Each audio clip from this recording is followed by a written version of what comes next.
শহীদদের আত্মত্যাগ তখনই সফল হবে যদি আমরা সেই ফ্যাসিবাদের সমস্ত ষড়যন্ত্রকে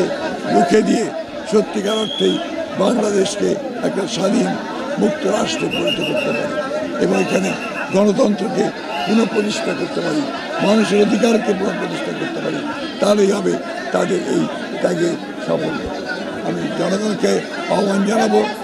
যে কোনো চক্রান্তের মধ্যে পা না দিয়ে সকল ব্যক্তি লক্ষ্য থাকা উচিত